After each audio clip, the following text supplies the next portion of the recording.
on one island off the coast of Brazil. The Navy will turn you back before you ever reach the sand. Not to protect the island, but to protect you. The ground there moves with thousands of vipers found nowhere else on Earth. On another, in the Bay of Bengal, the law forbids you from coming within kilometers of the shore. To protect a tribe that has kept the modern world at arm's length for thousands of years, and answers any boat that drifts too close with arrows. And at number 3, an entire city built on a bare rock in the open sea, home to thousands abandoned in a single year, now crumbling into the ocean. Stay with me, because by the end of this video you will know 10 islands on Earth that you are forbidden or simply unable to set foot on. We map the planet in finer detail every year, but a handful of islands stay closed.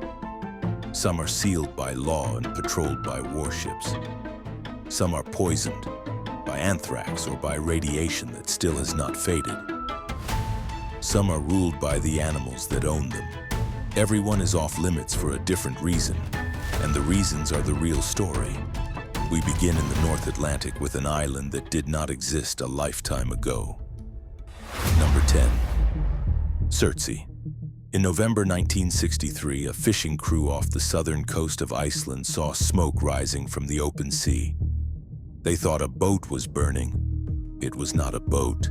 It was a volcano erupting from the ocean floor, building a brand new island in real time. Picture it from the deck, the gray sea boiling and hissing, towers of black ash and steam climbing into the cold Atlantic sky. By the time the eruption stopped in 1967, Surtsey stood about 150 meters above the waves, a piece of the earth younger than the Beatles' first album. And almost no human being has ever been allowed to walk on it. Iceland sealed the island off from the start, not because it is dangerous, but because it is an experiment. Surtsey is the one place on Earth where scientists can watch life take over bare new land from nothing. A single small research team is permitted to land just 1 to 3 times a year. Within 2 years, the first plant took root. Then mosses, then birds carrying seeds in their feathers, a whole living island assembling itself from bare rock to green in a single lifetime. We are so used to being the ones who arrive first that we had to forbid ourselves from a single island just to learn what the Earth does when we are not there to interfere. Surtsey is kept empty on purpose. The next island is almost empty for a very different reason. There is simply no way to get there. Number 9. Palmerston Island. In the middle of the South Pacific, hundreds of kilometers from the nearest inhabited land, there is a ring of coral barely above the waves. Around 35 people live on it. There is no airstrip and no ferry. A supply ship reaches Palmerston only a few times a year, and the crossing from the nearest island takes days by open sea. And here is the strange part. Almost every person on the island shares one ancestor. In 1863, an English ship's carpenter named William Marster settled there with his Polynesian wives and raised a family in deliberate isolation. His descendants still run the island, still speaking a clipped, old-fashioned English handed down from one man more than a century and a half ago. So complete was the isolation that the island kept the accent of a single Victorian Englishman alive for 6 generations. Palmerston is not forbidden. No law keeps you out. It is something rarer, a place the modern world simply never bothered to connect, where one man's voice outlived him by 150 years. But the next island people stay away from on purpose. Number 8. La Isla de las Muñecas, the island of the dolls. In the canals of Xochimilco, on the southern edge of Mexico City, there is a small garden island hung with thousands of dolls. They are broken, weathered, half-rotted, faces blackened by decades of sun and rain, tied to the trees by their necks. The story behind them is local legend and only legend. A man named Don Julian Santana Barrera is said to have found a young girl drowned in the canal. Haunted by it, he began hanging dolls to honor her. and kept doing it for around 50 years until his own death in 2001 when he was found drowned in the same water. No record confirms the drowned girl ever existed. The hauntings are a tale the boatmen tell, and that is the unsettling part. What draws thousands of visitors here is not something real that happened, but one grieving man's private ritual that outgrew him. Thousands of dead-eyed dolls swaying in the canal wind, a haunting built entirely out of a story we cannot even prove. This island you can still visit. The next one for 48 years was the most poisoned ground in Britain. Number 7. Gruinard Island. Off the northwest coast of Scotland lies a small, green, empty island less than 2 kilometers from the mainland. From the shore, it looks like nothing at all. For most of the 20th century, getting near it could have killed you. In 1942, in the middle of the Second World War, British military scientists from the Defense Laboratory at Porton Down chose Gruinard for a secret experiment. They wanted to know whether anthrax could be turned into a weapon. They tethered sheep across the island and detonated bombs packed with anthrax spores. The sheep died within days. And then they learned the thing about anthrax they had not fully reckoned with. It does not leave. Anthrax survives as a spore, a hardened, dormant shell that can wait in soil for decades without food, water, or air, and come back to lethal life the moment it enters a living body. The spores sank into the ground and simply stayed, alive and waiting year after year, an ordinary little Scottish island whose soil had quietly been turned into a weapon that would outlast the war by 50 years. Gruinard was sealed off and quarantined for 48 years, one of the longest quarantines in history. It was only in the late 1980s that they finally cleaned it, and the method was brutally simple. 280 tons of formaldehyde, diluted in seawater, sprayed across the whole island, the worst of the topsoil stripped away. In 1990, Gruinard was declared safe and sold back to the original owner's family for the same £500 the government had paid for it. A single experiment took 4 years to carry out and nearly 50 to undo.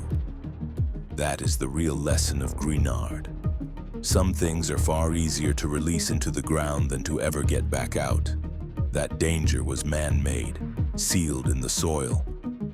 The next island needs no weapons. Its danger walks around in the open, and it has been perfecting the kill for millions of years. Number 6. Komodo Island. In southern Indonesia lives an animal that seems to belong to the age of dinosaurs. The Komodo dragon, the largest lizard on Earth. The biggest verified specimen measured over 3 meters long and weighed more than 360 pounds. For years, people believed their bite was deadly because of filthy, bacteria-ridden mouths. That turned out to be wrong. In 2009, research led in part by the venom biologist Brian Fry, published in the journal PNAS, showed that Komodo dragons have genuine venom glands, toxins that stop blood from clotting and drive prey into shock. So the dragon does not need to win the fight outright. One bite, and the venom finishes the work over hours or days while the animal simply follows its prey and waits. Attacks on humans are rare, but they do happen, and they have killed. The dragons are endangered now, with likely fewer than 1,400 breeding adults left in the wild. In 2019, the regional government even announced a plan to close the main island to tourists for a year, then called it off. So this is an island we are half forbidden from entering. Not because the predator threatens us, but because we have become the greater threat to it. An island ruled by a venomous reptile the size of a grown man, and we are only halfway down this list. If you are still here, you have seen the pattern. Every one of these islands is closed for a reason, and the reasons keep getting heavier. You are about to reach the place at number 3. The ghost city I promised you at the start. A whole town on a rock in the sea, sealed, abandoned, falling into the ocean. But first, the most famous forbidden island on Earth. a place where the United States tested its most powerful weapons, and where today something completely unexpected is happening beneath the water. Number 5. Bikini Atoll. In the Marshall Islands, there is a ring of islands around a turquoise lagoon that looks like a postcard. White sand, leaning palms, water so blue it could sell a holiday.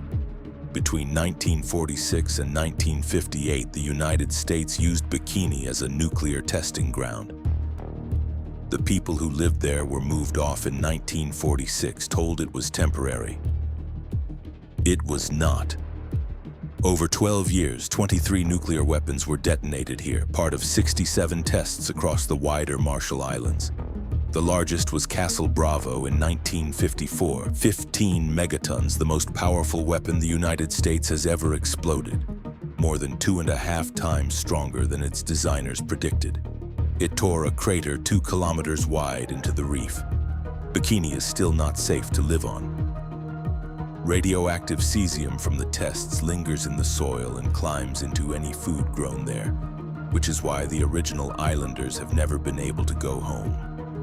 The village they left still stands among the palms, the houses empty, the furniture exactly where it was the day they boarded the boats.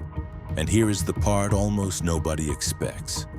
Because humans were forced out, the lagoon became one of the healthiest coral reefs in the Pacific. When a Stanford expedition dived the Castle Bravo crater in 2017, they found corals larger than cars and reef sharks patrolling the old blast zone. Let that sink in. The single most destructive thing we ever did to this place turned it into a refuge, and not because the poison healed, but because it did the one thing nothing else could. It kept us out, and beneath those sharks lies a fleet of sunken warships. A drowned navy, steel hulls furred with coral, gun turrets still pointing at nothing. The next island has the opposite problem. There is almost nothing alive on it at all. Number 4. Devon Island. In the Canadian Arctic sits the largest uninhabited island on Earth. No towns, no people. A frozen, rust-colored desert of bare rock, locked in ice and darkness for much of the year. Near its center is a scar about 20 kilometers across, the Houghton crater punched out by a meteorite impact somewhere between 20 and 40 million years ago. And that scar is exactly why NASA goes there. Since 1997, scientists with the Houghton Mars Project have used Devon Island as a stand-in for the surface of Mars. The cold, the dryness, the bare cratered ground. It is the closest thing to another planet you can reach without leaving Earth. The very emptiness that makes Devon Island impossible to live on is what makes it priceless for learning to live somewhere even worse. No one forbids you from going to Devon Island. You simply could not survive there without the same equipment you would need on Mars. But the next place is the opposite of empty. It was once the most crowded patch of land on Earth, and then in a single year everyone left. Number 3. The one I promised you, Hashima. Off the coast of Nagasaki in southern Japan, there is a small island that looks from a distance exactly like a battleship riding low in the water. That is its nickname, Gunkanjima, Battleship Island. And the silhouette is a wall of crumbling concrete towers packed onto a rock barely longer than a few city blocks. 100 years ago, this was one of the most valuable places in Japan. Beneath the seabed lay rich seams of coal, and the Mitsubishi Company built an entire vertical city on the rock to mine it. High-rise apartment blocks among the first large concrete buildings in the country, crammed edge to edge behind seawalls. At its peak in 1959, more than 5,000 people lived on a surface of about 6 hectares. For a brief time, Hashima was the most densely populated place on the planet. Schools, shops, a hospital, a cinema, thousands of voices, and laundry strung between the towers. A whole town breathing on a rock you could walk around in minutes. Its history holds a darker chapter too. Before and during the Second World War, Korean and Chinese laborers were forced to work the mine under brutal conditions. a fact Japan was later pressed to acknowledge when the island was made a heritage site.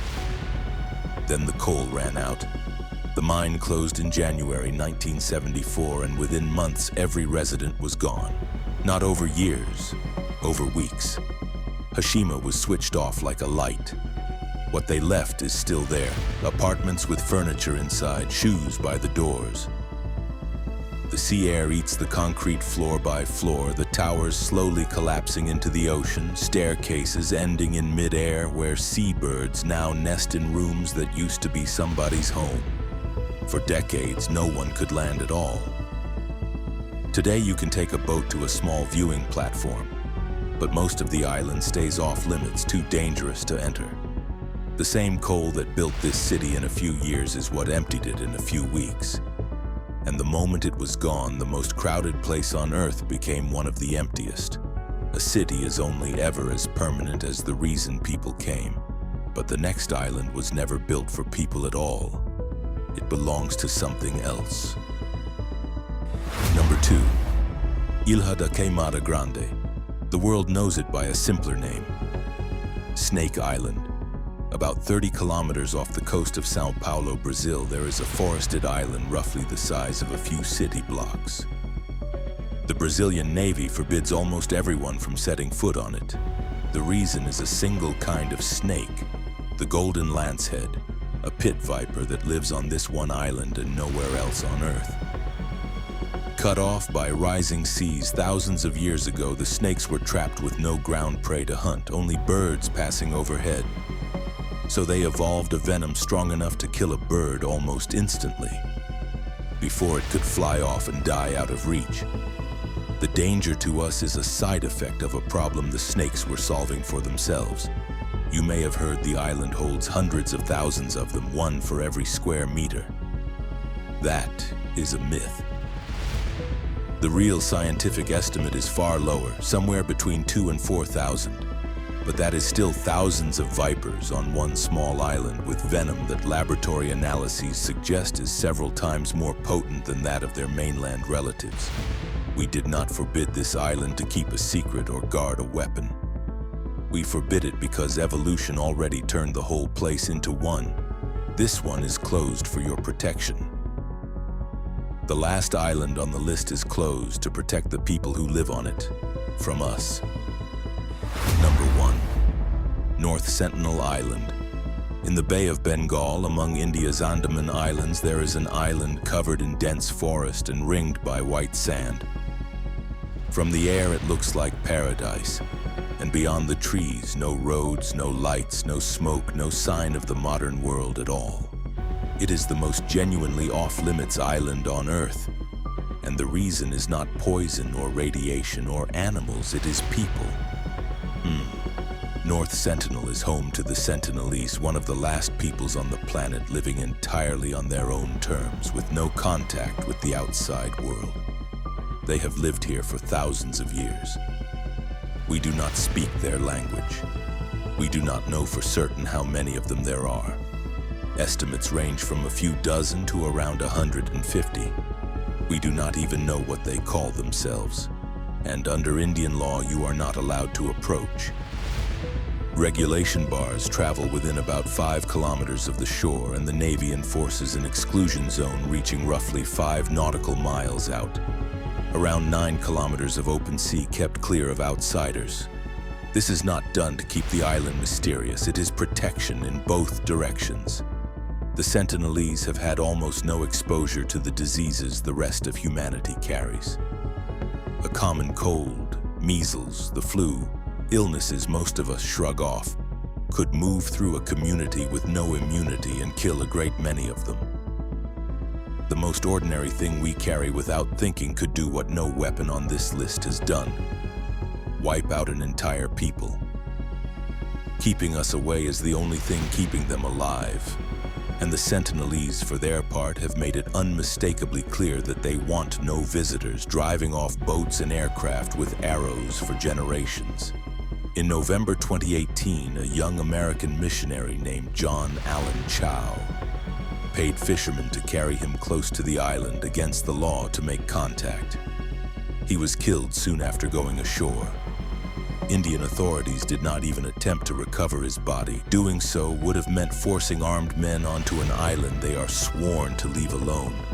Think about what that means.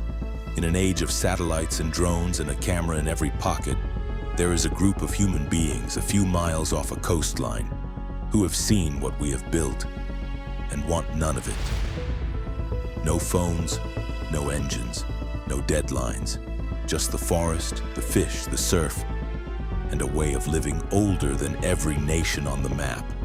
Every other island on this list we close to keep something in or to keep ourselves safe. This is the one we close out of respect. We have mapped their island from above. We have never been welcome on it, and the most respectful thing the modern world has ever done for them is to leave them alone.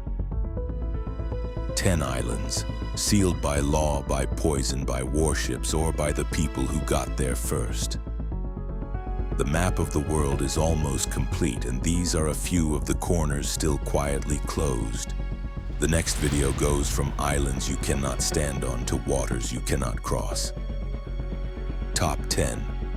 Most dangerous waters on Earth, even experts won't sail into.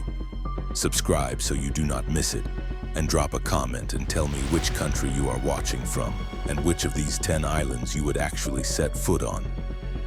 I read every single one.